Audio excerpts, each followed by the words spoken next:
I'm Debbie Squier-Bernst. I work as an insolvency restructuring professional, otherwise known as an estate administrator. My experience with insolvency started when I was all of 22 years old. The few creditors I had were like Sears and Zellers and things, that a young person would have. And I really didn't have an idea of really how to deal with the debt problem. And the lawyer I ended up seeing suggested that I look at doing settlements with my creditors. So that's exactly what I did. My second experience with debt started with student loans. When I was done school, I went to the bank and negotiated what I thought was a really good deal and started repaying the loans at 13 3/4% interest. It took me about 4 years to repay those loans. That, I'm happy to say, was my last experience with having serious debt problems. As part of my working in insolvency and helping people with financial difficulties, there's some great resources that are available. And one of my favorite is the Financial Consumer Agency of Canada. They have great publications for credit history. Most people do not understand what their credit report is, how you go about getting your credit history, why it's important.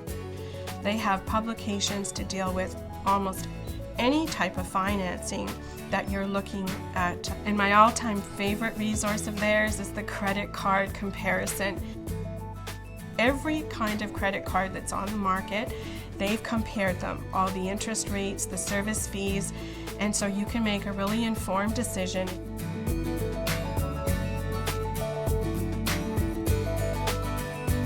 I know from my own personal experience what I bring to my job, and I realize that the only thing that separates us from being on different sides of the table is just one life experience, something that happens that you have maybe very little control over. If you lose a job or you get really ill and you haven't had a lot of time for planning like I hadn't when I was pregnant at a very young age.